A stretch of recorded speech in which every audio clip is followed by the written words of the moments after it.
ঢাকার দোহার উপজেলার বেগম আয়েশা পাইলট উচ্চ বালিকা বিদ্যালয় ও কলেজের সাবেক প্রধান শিক্ষক কুলসুম বেগমের বিরুদ্ধে দুর্নীতি, অনিয়ম ও ক্ষমতার অপব্যবহারের অভিযোগ এনে তার স্থায়ী অপসারণের দাবিতে শিক্ষার্থীরা মানববন্ধন ও বিক্ষোভ করেছেন।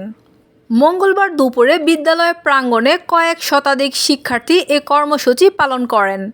এ সময় যোগ্যতা থাকা না সত্ত্বেও তাকে অবৈধভাবে নিয়োগ দেয়ায় তিনি অবৈধভাবে রাষ্ট্রীয় সুযোগ গ্রহণ করেছেন তা ফেরত নিতে সরকারের প্রতি আবেদন জানানো হয় বিক্ষোভ মিছিলে।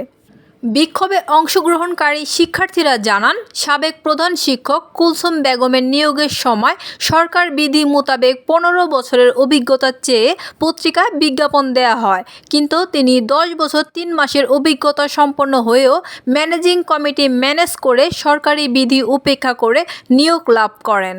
তারা অভিযোগ করেন, দীর্ঘদিন ধরে প্রতিষ্ঠানটিতে একক কর্তৃত্ব চালিয়ে আসছিলেন তিনি এবং তার বিরুদ্ধে বিদ্যালয়ের অবকাঠামো উন্নয়ন ও শিক্ষা সংক্রান্ত কার্যক্রমে ব্যাপক অনিয়ম ও দুর্নীতির অভিযোগ রয়েছে।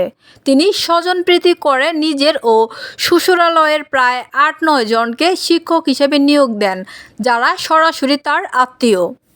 এ বিষয়ে কুলসুম বেগমের বক্তব্য জানার জন্য একাধিকবার তার ব্যবহৃত নাম্বারে যোগাযোগ করা হলেও সেটি বন্ধ পাওয়া যায়। বিদ্যালয় পরিচালনা কমিটির পক্ষ থেকেও কেউ এ বিষয়ে কোনো মন্তব্য করতে রাজি হননি। মানববন্ধন শেষে শিক্ষার্থীদের একটি প্রতিনিধি দল দোহার থানায় গিয়ে অফিসার ইনচার্জ মোহাম্মদ হাসান আলীর সঙ্গে সাক্ষাৎ করেন।